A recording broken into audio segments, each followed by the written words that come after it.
Aleluia.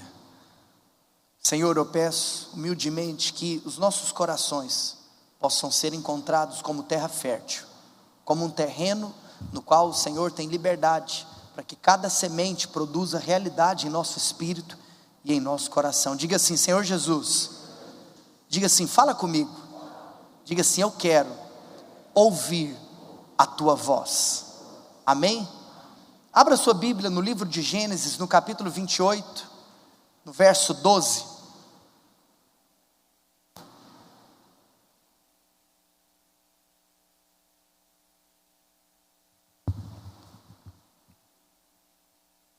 Aleluia. Encerrando a série Os Patriarcas, hoje eu estou aqui para falar a respeito do último patriarca. O último patriarca é Jacó. Os patriarcas são Abraão, Isaac e Jacó. E sabe o que é interessante? Eu não sei se você já notou isso ao estudar o livro de Gênesis.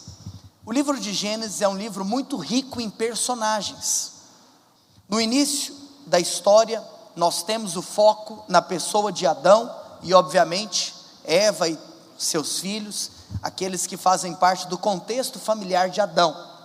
Mas eu sempre costumo dizer e mencionar que nós percebemos no livro de Gênesis um livro com enfoque em experiências individuais. Eu já disse isso aqui antes, em outra ocasião, que, por exemplo, se você fizer um paralelo do livro de Gênesis com o livro de Êxodo, você vai perceber essa diferença, que no livro de Gênesis nós temos esse enfoque em experiências individuais, enquanto no livro de Êxodo nós temos um enfoque na experiência coletiva.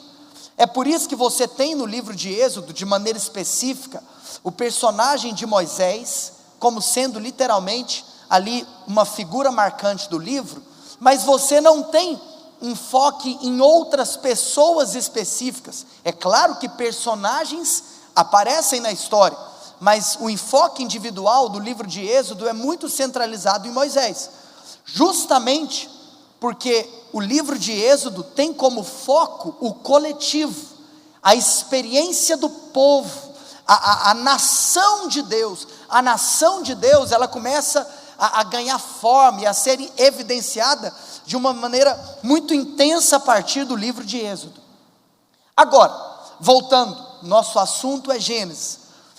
No enfoque individual, nós temos então, como eu estava citando, no começo do livro, a figura de Adão, mas depois você percebe que entra Noé na história, e aí então, o próprio Moisés, que é o autor do livro de Gênesis, ele nos conta a história de Noé. Olha que interessante, nos primeiros capítulos, depois de narrar sobre a criação da terra, ele nos conta a respeito da história de Adão e seus descendentes, mas depois ele nos conta a respeito da história, da vida de Noé, dos seus filhos. Depois começa então aqui a história dos patriarcas, e nós temos a história de Abraão, e Moisés, o autor de Gênesis, nos conta a história de Abraão, a história de seus filhos. Depois ele nos conta a história de Isaac, depois ele nos conta a história de Jacó, depois ele nos conta a história de José. Ou seja, ele conta a história de várias pessoas. Mas por que eu estou te falando isso? Talvez por dois motivos. Primeiro, porque tudo que eu falo aqui é informação bíblica, para que você receba conteúdo bíblico e para que isso gere no seu coração mais e mais um desejo de aprender sobre as Santas Escrituras. Amém? Saiba a palavra de Deus. Por exemplo, todo esse conteúdo que eu estou te falando, paralelos, informações, são logos. E acredite em mim, quanto mais logos você recebe, mais o seu coração será um terreno fértil, para que o Espírito Santo derrame o rema, a palavra viva e a palavra revelada. É claro que nós sabemos que o rema é mais importante do que o logos, porque mais do que informações, você precisa de vida, você precisa de princípios. Todavia, você não extrai princípios se você não tem a informação. Quantos estão comigo aqui? Diga amém. Mas além de produzir aqui conhecimento bíblico, sabe por que eu fiz questão de te explicar que Gênesis é um livro de enfoques e experiências individuais? Agora, para te dar uma informação que vai respaldar a importância da palavra de hoje. De todos os personagens que aparecem no livro de Gênesis, o personagem que o livro mais gasta tempo falando sobre ele é Jacó. Se você ler os 50 capítulos do livro de Gênesis, você vai perceber que o maior número de capítulos destinados a uma pessoa é a Jacó. E hoje eu estou aqui para ministrar uma palavra intitulada De Jacó a Israel. Por que será? Por que aprove a Deus gastar mais tempo falando sobre Jacó? Com seu coração aberto, eu queria te convidar a você apertar os seus cintos, porque nós vamos decolar na revelação da palavra de Deus. Família, se você perceber algo, Jacó é aquele que passa pelo maior processo de transformação. Olha aqui para mim. Nessa noite, é uma noite que você receberá vida, para que você, se necessário for, e com certeza eu acredito que você e eu juntos, possamos individualmente, cada um, estar convictos de que nós estamos em um processo de transformação. A vida de Jacó, ela é uma vida didática. A vida de Jacó é para nós um exemplo didático da maneira pelo qual Deus transforma um homem. Cara, é brilhante você perceber que o que eu vou compartilhar aqui com você hoje é que Jacó, ele não teve apenas uma experiência com Deus. E é claro que você fala, pastor, ao longo da nossa vida nós temos várias, mas aqui eu quero estabelecer marcos específicos na vida de Jacó. E Jacó teve 3 grandes marcos específicos, não foi só um. Ou seja, se Jacó algum dia fosse convidado para dar um testemunho em uma igreja, se Jacó tivesse nessa noite aqui e ele testemunhasse sobre literalmente o que Deus fez na vida dele, o testemunho de Jacó ia ter 3 pontos. Ele não ia só falar, olha, eu era assim assado e teve um dia que Deus me pegou e eu fiquei de outro jeito. Não, ele ia te falar, rapaz, eu estava de um jeito, Deus me pegou, fez uma coisa comigo. Depois outro dia Deus me pegou de novo, depois outro dia Deus me pegou de novo. Jacó passa por 3 processos de transformação, porque cada processo aponta para algo que Deus deseja fazer no nosso coração. Deixa eu dizer algo para você. Se você olhar para os 3 patriarcas, você vai perceber também que Abraão, Isaque e Jacó apontam para o nosso Deus. Abraão, ele nos aponta para o Pai. Abraão é aquele que inicia todas as coisas. Existe uma liderança de Deus Pai na Trindade. A prova é tanta que se você ler os evangelhos, Mateus, Marcos, Lucas e João, você vai perceber em todo o tempo, o próprio Cristo, Jesus, que é Deus, tendo uma postura de submissão ao Pai. Então até mesmo dentro da Trindade existe a autoridade do Pai sobre o Filho e sobre o Espírito. Abraão aponta para o Pai. Isaque aponta para a obra do Filho. Eu me lembro que eu falei para você quando nós ministramos aqui há 2 domingos atrás sobre a vida de Isaque, que Isaque aponta para aquele que é filho. E se Abraão aponta para o pai, Isaque aponta para o filho, Jacó aponta para o Espírito. Porque toda transformação, sabe o que é interessante? Olha aqui para mim, você acredita que Deus criou os céus e a terra, e você acredita que Cristo executou a obra redentora na cruz do Calvário. Mas agora, não basta você simplesmente acreditar no poder criativo do Pai e no poder redentivo do Filho, se você não se coloca em uma posição de ser transformado pelo Espírito. A experiência completa de transformação de uma pessoa, ela contempla acreditar no poder criativo do Pai, acreditar no poder redentivo do Filho, mas se expor para a transformação, que é o Espírito quem executa dentro de nós. O Espírito Santo pegou Jacó de jeito, e hoje eu quero profetizar que o Espírito Santo vai pegar você de jeito também. Você sabe por que Jacó teve 3 experiências? para que você não ache em algum estágio da sua vida que você não precisa mais ser transformado. Sabe o que é interessante? Que quando Deus pegou Jacó de jeito pela terceira vez, talvez você poderia imaginar que Deus já tinha feito tudo que Ele poderia fazer na vida de alguém.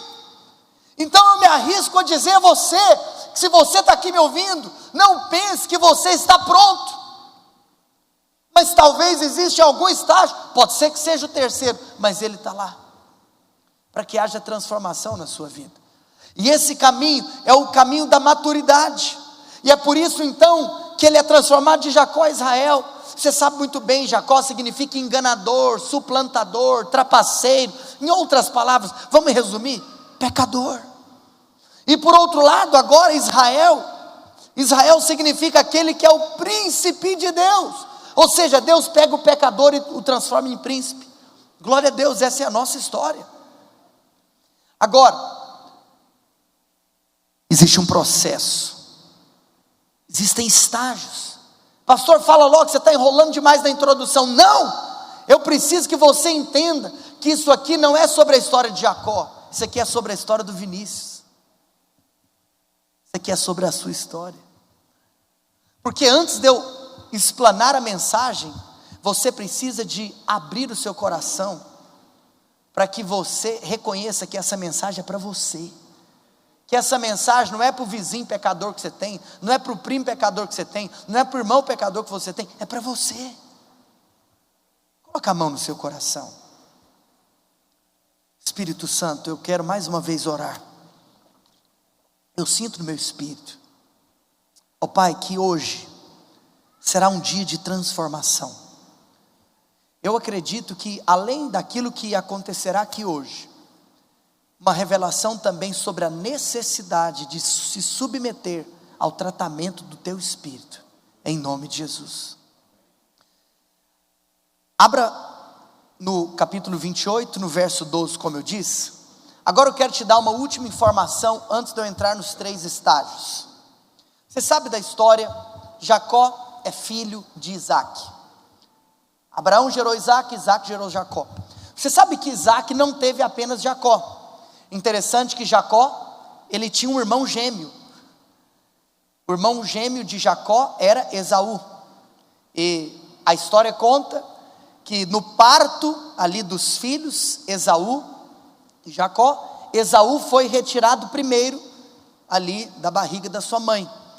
Porque isso é uma coisa engraçada, né? Porque como que você estabelece aquele que é o primogênito em irmãos gêmeos? É aquele que é tirado primeiro.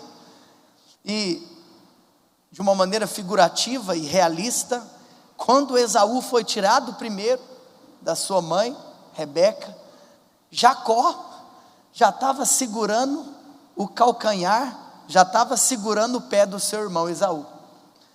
Por esse motivo, Esaú é primogênito e Jacó nasce depois. Você sabe que existe uma bênção, que é a bênção da primogenitura. Mas você sabe que a história conta que durante toda a vida deles, acabou que Esaú foi um filho mais grudado com o pai Isaac, e Jacó foi um filho mais grudado com a mãe.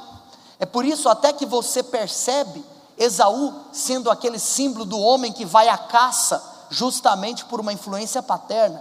E você percebe ali na história deles, Jacó sendo aquele filho que tem segredinhos com a mamãe, que a mamãe pensa nele. Até porque você sabe que a mãe Rebeca, ela está ali naquele contexto aonde Jacó tem aquela ideia de tentar enganar o seu pai Isaac para receber a bênção da primogenitura no lugar de Esaú. Eu estou passando rápido, eu acredito que tudo isso que eu estou falando para algumas pessoas, talvez para a grande maioria, é muito óbvio, mas pode ser que você esteja nos visitando e você não está entendendo essa história que eu estou contando. Olha, eu te dou um conselho, abra a sua Bíblia e leia, que você vai aprender muitas histórias. Não vou aqui narrar desde o início da história, mas para aqueles que já sabem, já estão conseguindo acompanhar. E o fato é então, que por exemplo, justamente por essa influência materna, você vê um exemplo na vida de Jacó, a capacidade dele de cozinhar. E aí então, usando essa habilidade culinária, ele consegue, juntamente com outras ideias que ele teve, e com a mãe por detrás, ele consegue criar todo aquele cenário para que ele negociasse a bênção da primogenitura com seu irmão, e para que ele conseguisse enganar o seu pai. Isso aqui é claro para quantos irmãos aqui, tudo isso que eu estou te falando? Glória a Deus. Agora, eu abri um capítulo, então, meu interesse aqui não é simplesmente narrar a história de Jacó. Eu abri aqui um capítulo, que é quando Jacó se encontra nesse momento da vida, no momento que ele já tinha enganado seu pai, e que ele já tinha trapaceado seu irmão, e esse momento é o pior momento da vida de Jacó. Jacó, ele imaginou que ele seria morto pelo seu irmão, e Jacó foge. Jacó então, ele está nesse momento, aonde aquele senso familiar estava perdido. Engana o pai, engana o irmão, meu irmão vai procurar, meu irmão vai me matar. E é nesse momento que Deus vai entrar na vida de Jacó. Amados, eu preciso de começar a abrir o meu coração para você. Para mim é muito claro, ao estudarmos todo um contexto de soteriologia, e soteriologia significa o estudo da salvação, logia significa estudo, e sotero significa salvação, que eu acredito que, de fato, quando o assunto é salvação, eu tenho a convicção no meu espírito, de que a doutrina da eleição, ela é verdadeira, até porque ela é bíblica. Então vou te contar algo, quando Jesus diz, não fostes vós que escolhestes a mim, diz o Senhor, mas eu vos escolhi. O cara era um Jacó, o cara estava fugindo, o cara estava perdido, o cara estava na rota da morte, até que um dia, Deus aparece para ele. Em outras palavras, se você não percebe a graça, e o fato dele ser uma pessoa escolhida, meu Deus, olha aqui para mim, a boa notícia é, porque às vezes quando você olha para pessoas que estão ao seu lado, que são perdidas, você talvez pense assim, meu Deus do céu, mas falta tempo demais para o meu pai converter, falta tempo demais para minha mãe converter, falta tempo demais para que esse amigo que eu amo se converta, porque cada vez que eu olho para ele, ele parece que está mais perdido. Mas olha aqui para mim, se ele é um eleito de Deus, meu querido, ele pode estar perdido o tanto que for, mal ele sabe, que apenas se Deus estralar, todas as circunstâncias vão ser alteradas. Não é o quão afundado ele está no pecado, que significa o quão distante a salvação está dele. Quero te contar uma coisa, no dia que o céu estabelece a salvação de alguém, olha, vou te contar uma coisa, faça chuva, faça sol, a glória do evangelho, o sol da justiça vai brilhar naquele coração. E naquele momento mais escuro da vida de Jacó, Deus traz a Jacó uma visão. A escritura diz, e sonhou, eis posta na terra uma escada, cujo topo atingia o céu, e os anjos de Deus subiam e desciam por ela. Olha aqui para mim, vou te contar uma coisa. No momento mais obscuro da vida de Jacó, Jacó então tem uma visão.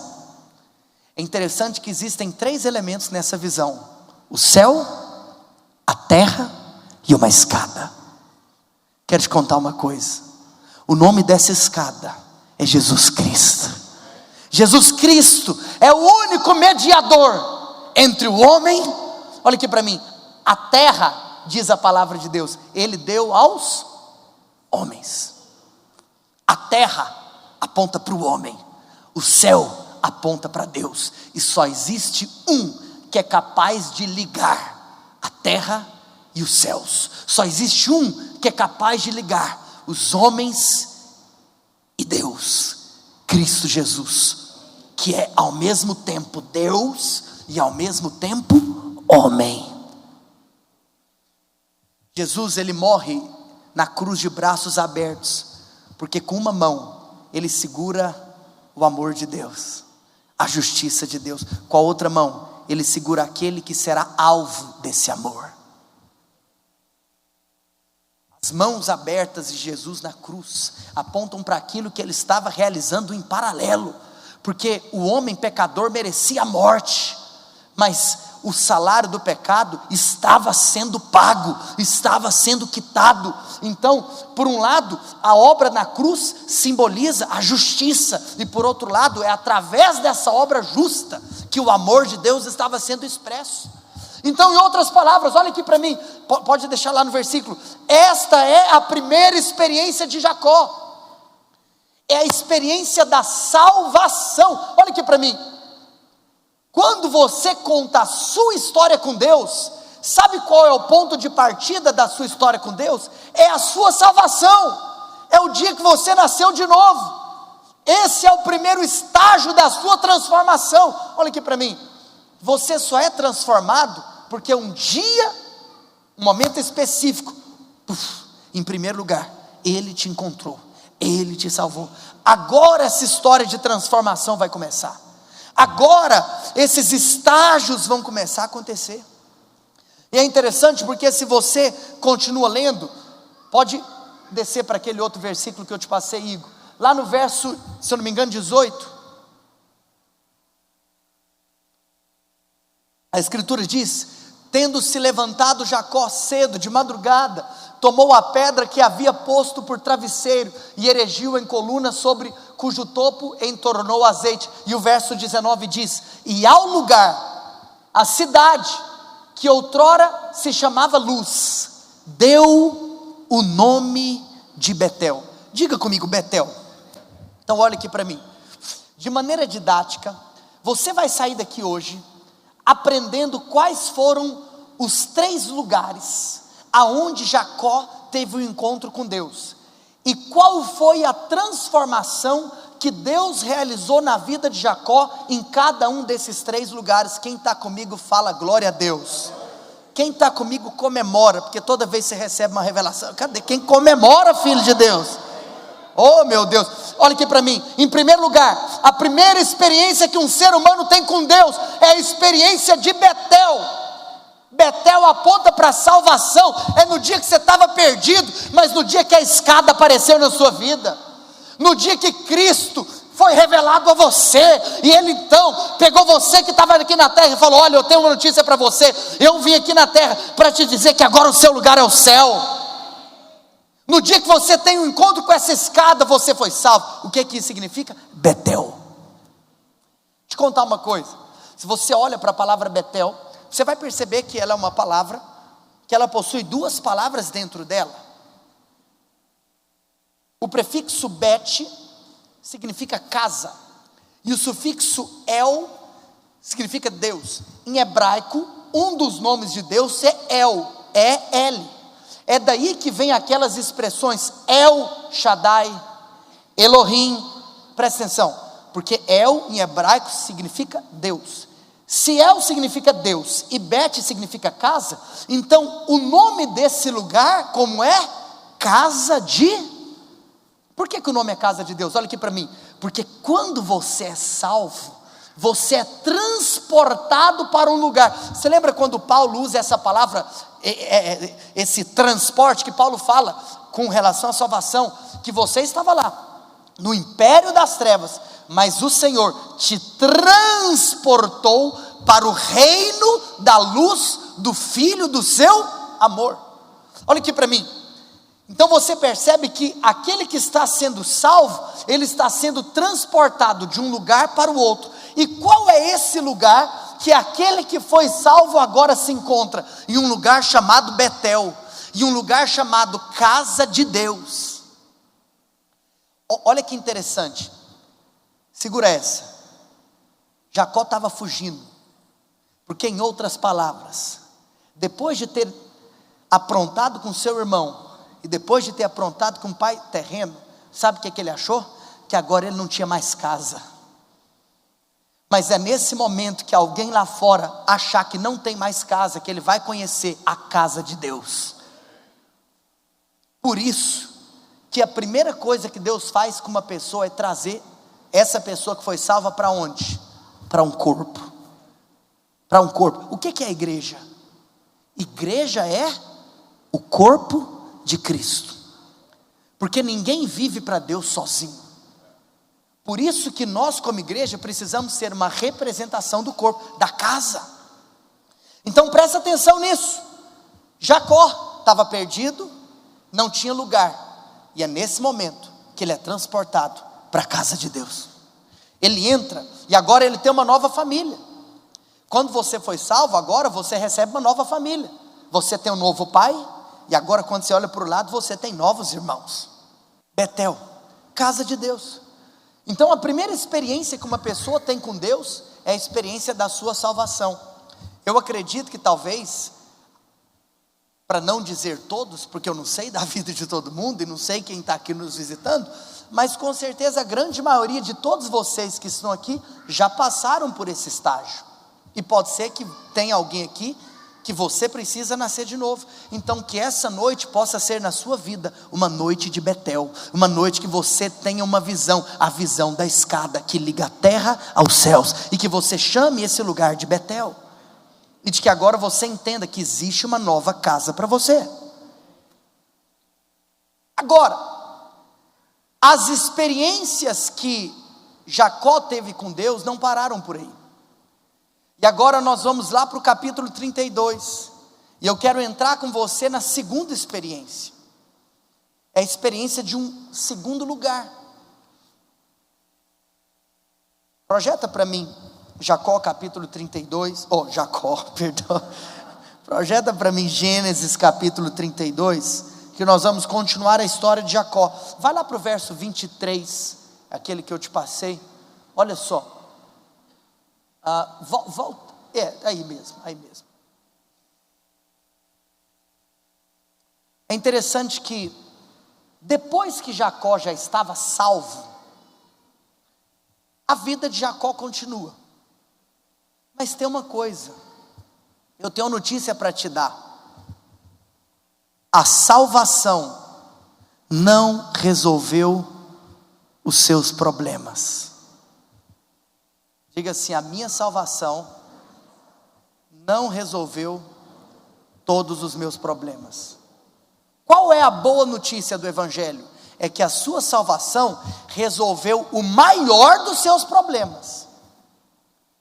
Porque a sua salvação, a experiência de Betel, é uma experiência que aponta para uma salvação que está relacionado ao passado, porque foi o que Cristo fez na cruz, e está relacionado com o futuro, que é onde que você vai habitar depois que a vida terrena terminar.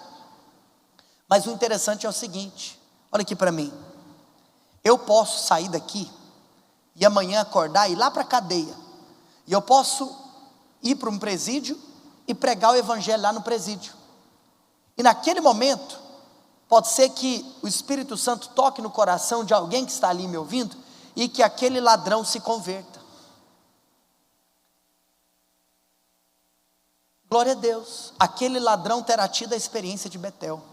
Mas eu vou te contar uma coisa, aquela experiência, ela é poderosa para mudar a natureza. Mas agora, aquela pessoa com uma nova natureza, ela vai necessitar de ter novas práticas. É impossível uma pessoa com a velha natureza ter novas práticas. Mas infelizmente, ainda é possível que uma pessoa com nova natureza ainda tenha velhas práticas. E teve gente que não entendeu o que eu falei. Sem a nova natureza, você nunca terá novas práticas. Então, para ter uma nova prática, é fundamental a nova natureza. A nova prática só vem depois da nova natureza. Mas não é só porque você já tem a nova natureza que quer dizer que você também já tem as novas práticas. Porque agora, esse processo para novas práticas, ele vai necessitar a sua abertura em permitir que o Espírito Santo transforme você. Você está me compreendendo ou não? Então, infelizmente, sabe qual que é a maior tragédia da vida? É quem já tem a nova natureza, mas ainda vive nas velhas práticas. Se uma pessoa verdadeiramente nasceu de novo, a Bíblia diz que ela não vive mais nas práticas do pecado. Então eu acredito que em algum momento ela vai ter a segunda experiência. Eu não tenho dúvida disso. Mas você sabia que pode ser que existem áreas da sua vida que você já está mais avançado, mas existem outras áreas da sua vida que você ainda está patinando demais. Então, talvez, pessoas que estão aqui agora me ouvindo, você vai ter a segunda experiência. Um segundo lugar. Qual é esse segundo lugar? A Escritura diz: tomou e fê-los passar o ribeiro, e fez passar tudo que lhe pertencia, e ficando ele só, lutava com ele um homem, até o romper do dia, e vendo este que não podia com ele, tocou-lhe na articulação da coxa, deslocou-se a junta de Jacó na luta com o homem, e disse este: deixe-me ir, pois já rompeu o dia. Respondeu Jacó: eu não te deixarei ir, se não me abençoares. E respondeu-lhe, pois, como te chamas? Ele respondeu: Jacó. Então disse: já não te chamarás Jacó, e sim Israel, pois como príncipe lutastes com Deus e com os homens, e prevaleceste. E tornou Jacó: dize, rogo-te, como te chamas? Respondeu ele: por que perguntas pelo meu nome? E o abençoou ali. Verso 30, aquele lugar chamou Jacó Peniel, pois disse: vi a Deus face a face, e a minha vida foi salva. Verso 31, e nasceu-lhe o sol quando ele atravessava Peniel, e manquejava de uma coxa. Verso 32, tá bom, só até o verso 31. Família, olha aqui para mim. Eu li todo o texto para te mostrar o nome do segundo lugar. O segundo lugar é o lugar de Peniel. Todo mundo associa a palavra Peniel com arrependimento. Mas é interessante que, se você olha para a vida de Jacó, este arrependimento de Jacó não é o arrependimento do ímpio, que não conhecia o Senhor Jesus, e que agora arrepende dos seus pecados e nasce de novo. A experiência daquele que não conhecia Jesus e nasce de novo, é a experiência de Betel. A experiência de Peniel é a experiência daquele que já mora na casa de Deus, que já passou em Betel, que já conheceu a escada que liga a terra aos céus, que já recebeu uma nova natureza, mas agora ele vê a Deus face a face. E uma vez que ele vê a Deus face a face, tem algo que acontece. Ele é tocado por Deus. Esse toque de Deus gera uma marca. Aí olha aqui para mim, presta atenção. Por mais que eu vou aprofundar nos próximos 5 minutos, mas sendo simplista, você percebe uma coisa. Qual foi o lugar que Jacó recebeu o toque do anjo? A coxa. Sabe o que aqui significa? E aqui diz que, volta lá, deixa sempre no texto agora. Você vai perceber que a palavra de Deus fala que ele manquejava. Então, em outras palavras, agora, o andar dele não era mais o andar que ele tinha antes. Esse aqui é o ponto. Existe um momento no seu relacionamento com Deus, que algo acontece na sua vida, de tal maneira que agora, qualquer pessoa que olhar para você, vai perceber que você anda de um jeito que você não andava antes. O que isso significa? Que agora, você não recebeu apenas uma mudança na sua natureza, agora, você recebeu uma mudança no seu andar, você recebeu uma mudança nas suas práticas, nos seus costumes. Agora isso é fruto de quê? Isso é fruto de ver a Deus face a face. Vou te contar uma coisa. Tem muita gente que para ser salvo, ele não precisou de ver a Deus face a face. Ele apenas acreditou que Deus podia fazer o que ele estava precisando. Mas é impossível você ser salvo das suas velhas práticas, sem expor o seu rosto a ver a glória do caráter de Deus. Sabe por quê? Porque a salvação é um presente, é uma dádiva, é uma bênção. Mas a mudança no caráter, você não recebe apenas uma bênção, você precisa de conhecer o abençoador. Você sabe que qualquer pessoa, a gente pode sair daqui e pregar a bênção da salvação, e ela pode receber, mas ela só vai ter o caráter transformado quando ela não se preocupar apenas com a bênção que ela recebe, mas quando ela se preocupar a enxergar a face do abençoador. Eu vou ler um versículo, Igor, depois você volta para aí.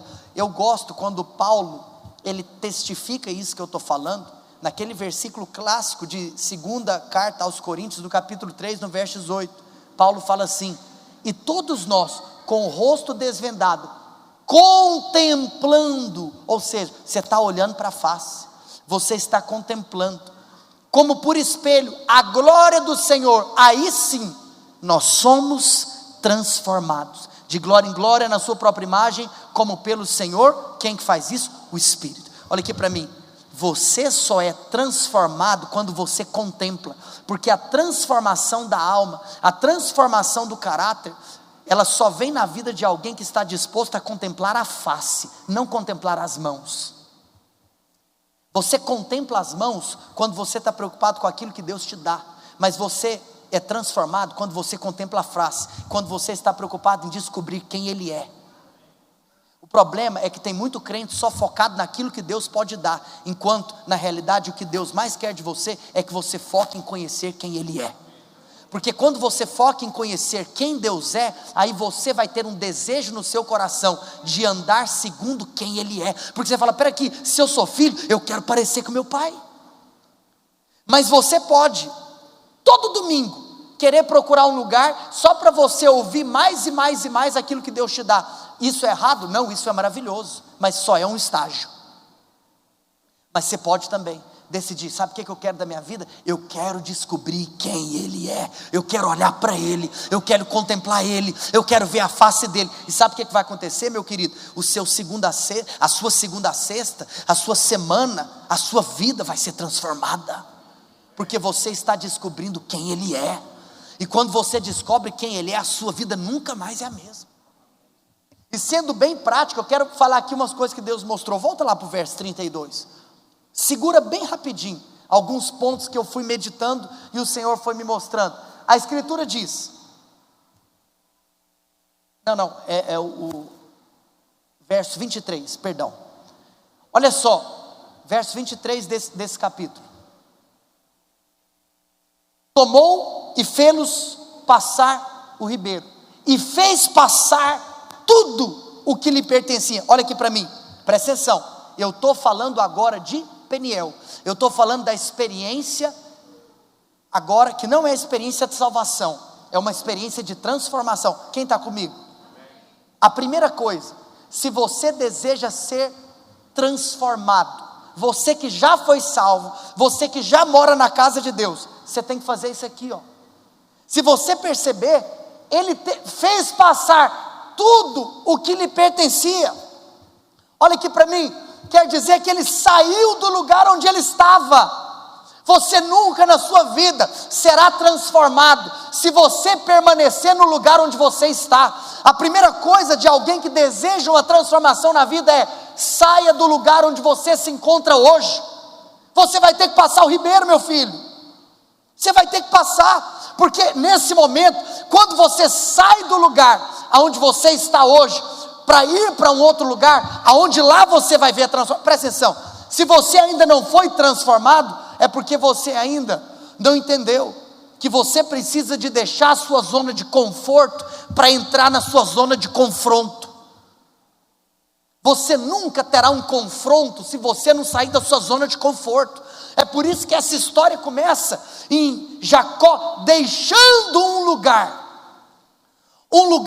que para ele estava relacionado com aquilo que ele tinha, com aquilo que ele pertencia, com aquilo que era confortável, com aquilo que era a sua vida normal. Hoje Deus está convidando você a deixar a sua zona de conforto para entrar na sua zona de confronto.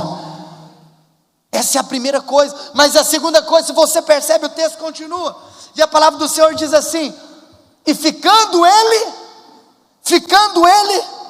olha aqui para mim, sabe qual que é o problema de algumas pessoas? É que elas nunca ficam sozinhas com Deus. Eu preciso ser honesto com você. A sua história com Deus não é a história do seu pai com Deus. A sua história com Deus não é a história da sua mãe com Deus. A sua história com Deus não é a história do seu marido com Deus. A sua história com Deus não é a história da sua esposa. Você precisa de entender que quando o assunto é transformação, é você e ele. Não chame pessoas para um lugar que é seu. Não é o que fizeram de você. Não vitimize. Se encontre uma posição que você fala: cara, sou eu e Deus. Não é o que meu pai fez comigo, não é o que meu tio, não é o coitadinho de mim. Sou eu e Deus. Você tem que, em primeiro lugar, sair da sua zona de conforto e entrar na sua zona de confronto. Mas em segundo lugar, você tem que ficar sozinho. Em outras palavras, é quando você imagina que essa cena, você está aqui me ouvindo, mas imagina se fosse aqui, só você e Deus. Hoje, eu já estou terminando, eu quero fazer um exercício aqui, de você, em algum momento, daqui a pouco, você vai fechar os seus olhos, você vai imaginar como se não tivesse ninguém aqui nesse salão, porque você veio aqui não encontrar com o vizinho que está do seu lado, você veio aqui encontrar com Deus. É por isso que é engraçado aquelas pessoas que falam assim: hoje eu não vou no culto não. Por quê? Porque meu amigo não vai. E é o seu amigo que você está indo encontrar. Você está vindo encontrar com Deus. Quando o assunto é seu relacionamento com Deus, meu filho, é você e ele. Mas se você perceber, a história continua. Sai da sua zona de conforto, fica sozinho, mas depois, vai lá para o verso 24 ainda, olha só: e lutava com ele um homem, até ao romper do dia. Por que a palavra de Deus fez questão de mencionar que foi até ao romper do dia? Porque transformação gasta tempo. Mas às vezes você está olhando para o relógio preocupado quantos minutos. Eu não estou falando que é você não, querido, diante de Deus. Estou falando que é você. Eu só estou querendo, às vezes eu faço exemplificações para que o Espírito Santo gere luz e use esse exemplo para ser didático e você perceba outras coisas. Às vezes é aquele negócio, você está ali olhando para o relógio, fazendo as contas de quantos minutos falta, talvez para a pregação terminar, quantos minutos falta para o culto terminar. Em outras palavras, você está mais preocupado em ver o culto terminando do que ver a sua vida sendo transformada. Até o romper do dia, fala de você apelar e falar: eu não estou preocupado com o tempo. Fala de você se fechar no seu quarto, na sua casa e orar, e não estar preocupado com quantos minutos você vai gastar em oração. Fala de você parar de ficar fazendo conta. O problema é que tem muito crente que tudo faz conta. Olha, eu vou falar algo, diante de Deus, todo dia que eu vou embora para casa, que eu termino o culto depois das 9, é quase todo domingo eu volto grilado, falando: Deus, eu sou um miserável pecador. Mas eu vou ser muito honesto, o culto é para Deus, o culto não é para mim, não é para você. Às vezes a gente faz conta: nossa, se o culto for só 2 horas, é excelente, porque é o tempo certinho para a pessoa ter uma experiência, e aí depois, se o culto for mais de 2 horas, pode ser que comece a ficar desconfortável, porque você ficar muito tempo em um lugar, às vezes vai ficando desconfortável. Mas peraí, o culto é para você ou o culto é para Deus? E se nós decidíssemos ser uma comunidade de fé, que falaríamos o seguinte: não, o nosso culto só tem horário para começar. Enquanto nós não vermos ele face a face, a gente não para. E cara, diante de Deus eu não estou brincando. E pode ser que alguém fale: cara, eu vou embora dessa igreja. O cara não respeita nem tempo. Pode ir embora.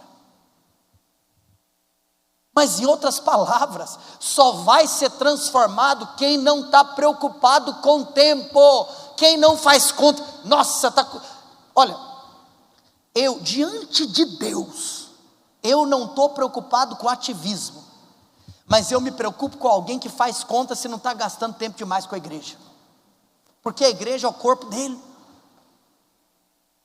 Se você fizer conta, você não é transformado. Em outras palavras, Jacó esqueceu da vida. Eu vou ficar aqui o tempo que precisar, que se lasque a minha vida. Eu quero a face. Saiu da zona de conforto, ficou sozinho e gastou tempo. E aí o verso 25, a palavra de Deus diz que vendo este que não podia com ele, tocou-lhe na articulação. Olha aqui para mim. Aí é o seguinte, é onde você gasta tempo. Abre o coração para falar: Senhor, pode me tocar. Se permita ser tocado pelo Senhor. Em outras palavras, você se permite ser tocado quando você fala assim: isso aqui é para mim. Quando você fala: isso aqui não é assunto para os outros, isso aqui não é um recado para os outros, isso aqui não é uma pregação para os outros, essa pregação é para mim. Quando em qualquer domingo, não importa o pregador, não importa o tema que estiver sendo explanado no púlpito, se você fala: isso aqui é para mim, em outras palavras, você está falando: Senhor, eu estou aberto, pode me tocar. Não é que você tem que concordar com o que eu vou falar, mas isso aqui é para você, porque se não for, em outras palavras, se você se fechar, ele não vai te tocar. Permita ser tocado. E aí o verso 27 toca num ponto que eu acho poderoso, porque a palavra do Senhor diz: perguntou-lhe pois, como te chamas? Aí eu vou te contar uma coisa: o segredo para a transformação é você reconhecer aonde você está e quem você é. Sabe o que a gente sempre fala? Que em primeiro lugar, só existe genuíno arrependimento quando existe genuína consciência do lugar onde você se encontra hoje. Às vezes você vai conversar com casais, estamos resolvendo um conflito matrimonial. Deixa eu te contar uma coisa: nunca existe uma verdadeira resolução para um conflito matrimonial quando não existe uma consciência do erro, quando não existe uma consciência da posição. É verdade, eu estou errado. Sem a consciência da posição, não vai haver conversão. Você só vai se converter se você reconhecer que para o lado que você está errado. Se você reconhece que você está errado, agora você fala: não, então eu estou indo para cá, isso aqui está errado, então eu vou precisar de me converter, agora eu vou andar. Se permita ser tocado, e depois reconheça quem você é. Olha aqui para mim, é por isso que por isso que o Senhor virou para ele e perguntou assim: quem você é? Em outras palavras, o cara já tinha nascido de novo, mas a conversa aqui não era sobre natureza, a conversa aqui era sobre comportamento. Olha aqui para mim, a sua experiência de Peniel com Deus é a experiência de quando você reconhece que você ainda é Jacó. Em outras palavras, cara, eu já tenho a nova natureza, mas me falta a revelação. Sabe por quê? Eu ainda peco, eu ainda sou falho. Amados, esse arrependimento aqui não é o arrependimento de Peniel, é o dia, posso rasgar o verbo? Que você cansa de ser carnal. Todo crente é carnal, até o dia que ele cansa de ser carnal. O dia que você nasceu de novo, você começou sendo crente, mas eu vou te contar, você começa do estágio do crente carnal, porque você ainda gosta das mesmas coisas. Fala a verdade. No dia que você converteu, do nada você parou naquele exato segundo de gostar das músicas que você gostava antes? Não, você continuou gostando das mesmas músicas, você continuou vestindo as mesmas roupas, você continuou tendo os mesmos hábitos, porque você nem sonhava que era errado, até que você vai vendo a face, conhecendo, e conhecereis e ela vos. Não adianta você achar que vai ser liberto se você não conhece a verdade. Conhecer a verdade gasta tempo, mas chega um dia, você fala: quer saber de uma coisa? Tem não sei quanto tempo que eu já tive Betel, tem não sei quanto tempo que eu já tive o novo nascimento, tem não sei quanto tempo que eu frequento a igreja, agora está na hora de eu converter. Sabe o que é interessante? Que um dia Jesus virou para Pedro e falou: Pedro, quando você converter, nós vamos conversar. Pedro não era convertido? Qual conversão que nós estamos falando? A conversão do espírito ou a conversão da alma? Chega um dia que você cansa. Você sabe, é aquele jovenzão que ele cansa de ser o galanteador da turma. Aquele que é crente, mas dá em cima de todas. Aí tem um dia que você tem que cansar, filho. Você tem que cansar. E é em tantas áreas. Chega um momento, por que você não cansa? Fala, quer saber de uma coisa? Eu sou Jacó. Não presto. O que você é? Olha aqui para mim, quero te falar diante de Deus. Hoje Deus está te fazendo uma pergunta: como é que é seu nome? É aquele crente que já foi livre do inferno, mas não foi livre da mentira. Espera aqui. Chega um dia que o Senhor vai te perguntar: quem você é? Você vai ter que responder: eu sou mentiroso. Engraçado, eu sou lavado pelo sangue mentiroso. Meu Deus, eu já tenho a natureza para deixar de ser. Pela minha natureza eu já não sou. Mas eu ainda fico cometendo coisa que não condiz com aquilo que eu sou na natureza. Você sabe, é aquele empresário que dá o dízimo certinho, bonitinho. Só que engraçado, ele até pega 10% do que ele ganha e dá para Deus. Mas será que os 100% que ele ganha através das vias legais? Ou será que para você ganhar mais dinheiro ainda tem muito jeitinho? Engraçado, às vezes você nem tem dificuldade de ofertar, mas às vezes você tem dificuldade de parar de fazer trambique. E aí? Deixa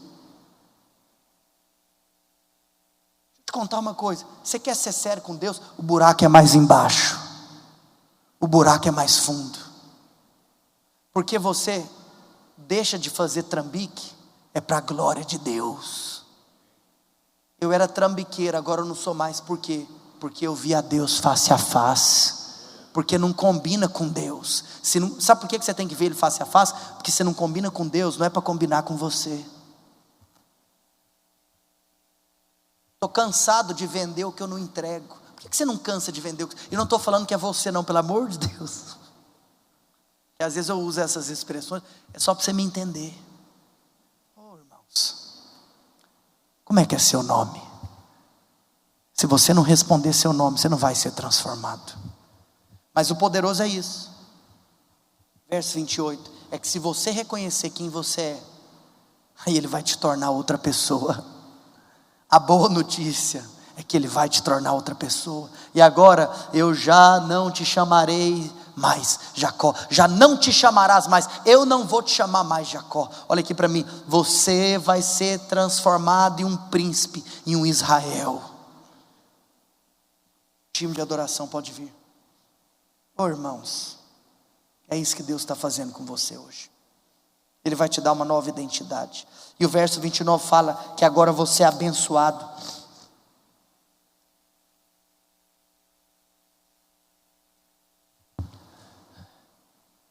Abençoou.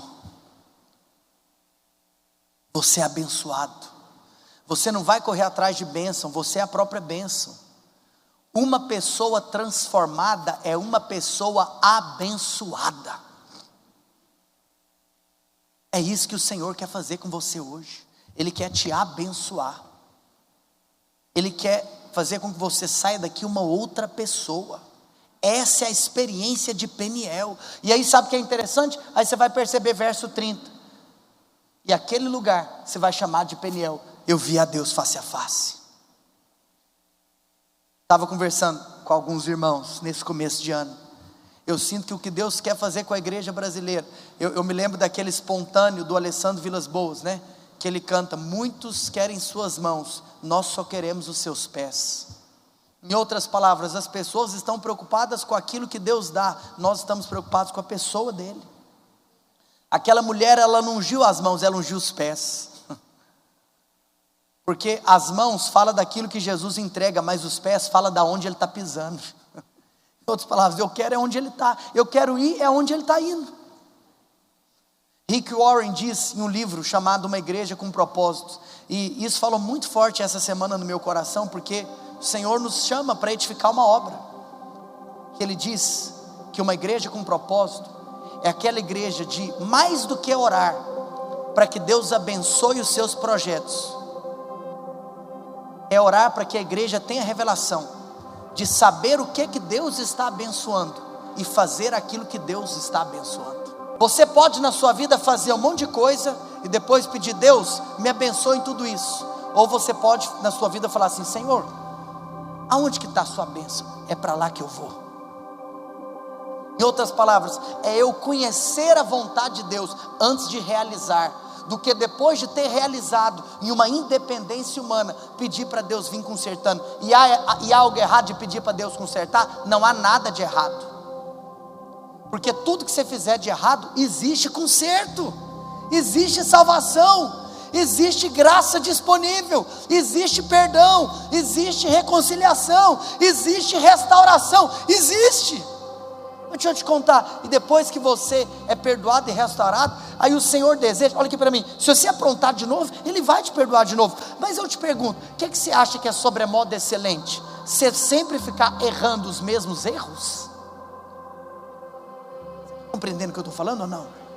Eu não estou anulando aqui a redenção, não, só estou falando de maturidade. E é claro que nós vamos errar, mas aí você já viu que quanto mais maduro, alguns tipos de erros, eles se espaçam mais. Sabe aquela história de falar: nossa, no meu primeiro ano de casamento era gritaria todo dia, agora é gritaria só uma vez por semana. É ruim a gritaria, mas pelo menos já não é mais todo dia. Vamos falar a verdade, o que é melhor? Oh Deus, me leva para gritaria apenas uma vez ao ano, estou brincando. Em outras palavras, você vai perceber que quanto mais você amadurece, mais algumas coisas que antes aconteciam todo dia, agora são mais espaçadas, porque a maturidade está começando a entrar. Sabe o que vai acontecer? Verso 31. Você vai começar a manquejar de uma coxa. Você vai ter uma marca. Família, vou falar uma última coisa para nós encerrarmos. E eu já tinha projetado que eu queria gastar muito tempo nesse ponto, porque talvez é o ponto. Você sabe, eu não estou aqui em um evento evangelístico, eu estou pregando para crente. Se eu estivesse pregando em um evento evangelístico, eu gastaria muito tempo no primeiro ponto, mas eu estou pregando para crente. É o segundo ponto da vida de Jacó, que tem a ver comigo e tem a ver com você. Mas além do segundo ponto, tem um último ponto. Capítulo 35, verso 1. A escritura diz uma coisa: que disse Deus a Jacó. Agora, olha aqui para mim, quem é esse cara Jacó? Jacó é o transformado agora. Jacó é aquele que viu Deus face a face e já teve o seu nome mudado para Israel. Jacó é esse. Mas por que ainda tem uma outra experiência? Porque agora eu vou falar a última coisa da pregação, que pode ser que agora eu estou falando para gente que já passou pela segunda experiência, mas aí você pode cair em um erro, mesmo sendo um cristão maduro. Se você cair nesse erro, sabe o que Deus faz com você? Disse Deus a Jacó: levanta-te e sobe parou. A terceira experiência é a experiência de El Betel. Qual é o lugar de El Betel? É no mesmo Betel, no mesmo lugar que se chamou Betel. É naquele lugar onde tudo começou. Mas como assim? Chega um estágio na sua vida, depois que você já é maduro, e Deus quer te trazer de volta aonde tudo começou. Por quê? Porque ao final da segunda experiência, você vai algo vai acontecer na sua vida. Posso contar o que é? Diga assim comigo: sucesso. Presta atenção. Você era ímpio, nasceu de novo. Aí agora, você ainda teve o seu caráter transformado. Você tem noção o tanto que você vai ser usado por Deus? Você tem noção o tanto que Deus vai fazer através de você? Você tem noção o tanto que a sua agenda de pregação vai ficar lotada? Você tem noção o tanto que as pessoas vão querer mudar de lugar só para ouvir você? Você tem noção o tanto que as pessoas vão ter prazer? E aí toda vez, sei lá, você está numa reunião de um grupinho, cada um fala uma coisa, mas quando você fala é diferente, meu Deus, porque você é aquele cara que foi transformado, você é aquele cara que manqueja, você é aquele cara que tem uma marca. Aí é o seguinte, é igual, eu me lembro um dia quando eu estava pensando em um raciocínio. Por que Jesus finalizou a oração do Pai Nosso falando assim: você tem que dar para Deus o reino, o poder e porque todas as vezes que você dá o reino e você dá o poder, você desfruta de sucesso. Aí o problema de quem tem sucesso é entregar a glória, por isso que a glória vem por último. Quem entrega o reino, em outras palavras, cara, eu reconheço que Jesus é meu rei. Se ele é meu rei, então eu vou obedecer o que o rei mandar. Legal. Depois que você obedece o que o rei manda, aí você fala assim: nossa, agora como que eu vou fazer isso que o rei mandou? Às vezes é o poder, então eu preciso de uma capacitação. Nossa, mas espera aqui, eu que sou incapacitado, eu descubro que a capacitação vem dele, porque ele é o rei que me manda fazer algo, e ele mesmo me capacita, me dá o poder para fazer. Então se você obedece o que o rei mandou, e você vai no poder, na força do rei, em outras palavras, vai ser um sucesso. Aí depois eu te pergunto: o que você vai fazer com esse sucesso? Aí por isso que Jesus fala: olha, depois que você obedece o rei, depois que você anda no poder dele, agora você vai ter que escolher para quem que você vai entregar a glória. Deixa eu te contar uma coisa. Sabe qual é um problema que um cristão maduro pode cair? Sabe qual é o problema que um crente maduro pode ter? É que agora você já é maduro demais para depender de Deus. Agora você é maduro demais para gastar tempo com Deus. Agora você é maduro demais para ter que ouvir palavras que novos convertidos precisam ouvir. Aí é o seguinte: agora você faz coisa na igreja demais, mas esquece de passar tempo com Deus da igreja. Agora você prega tanto, você canta tanto, você louva tanto, que você tem tempo para tudo, menos para entrar no seu quarto e ler a Bíblia.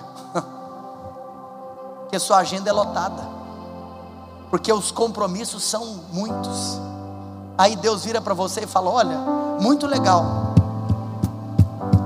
você é o melhor que eu tenho na casa de Deus, você vive na casa de Deus, mas só não vive com Deus na casa de Deus. Aí a terceira experiência é a experiência de El Betel. Porque se Betel é casa de Deus, o que é El Betel? É a experiência que você tem com o Deus da casa de Deus. Pode ser que existem pessoas que estão aqui me ouvindo que são maduras,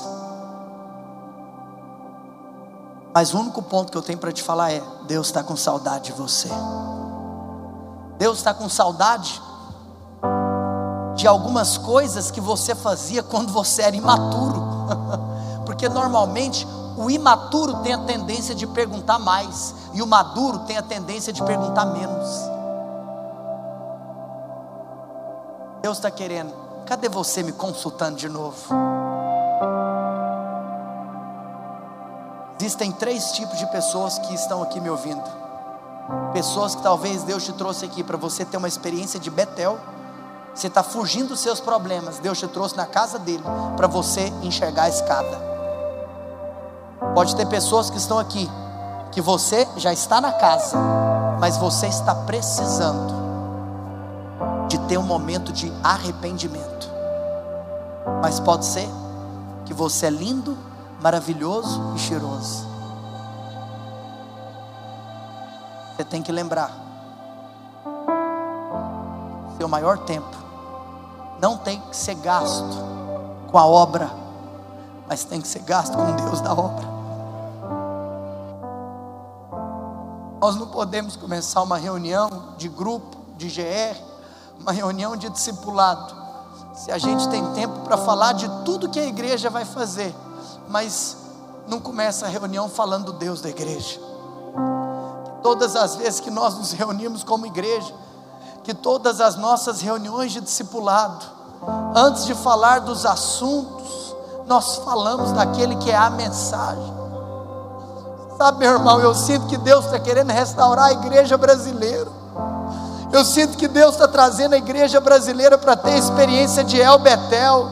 Eu sinto que tem muita coisa sendo realizada no Brasil, mas quando na realidade, Marta, só uma coisa importa, querida. Deus não é contra o serviço. Deus só é contra quando o serviço te rouba dele.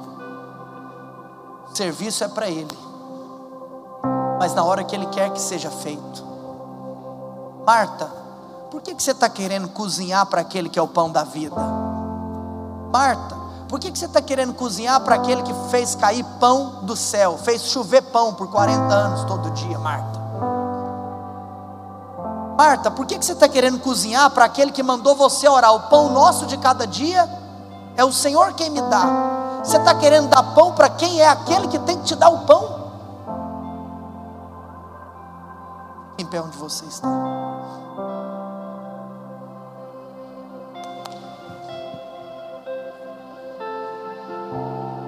Antes de nós ceiarmos como igreja, o Espírito Santo me diz que Ele quer que algumas pessoas ceiem com Ele. Antes de nós ceiarmos como corpo, pode ser que você tenha que ceiar com Ele hoje. Faz assim, esquece o tempo agora, esquece o relógio, esquece a hora, esquece o seu dia de amanhã e foca no dia de hoje. Oh Jesus, é o Espírito Santo quem fala a cada coração o que é que ele precisa de fazer.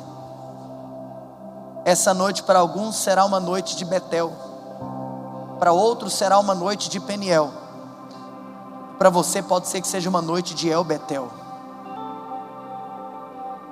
Espírito Santo, agora é a sua vez.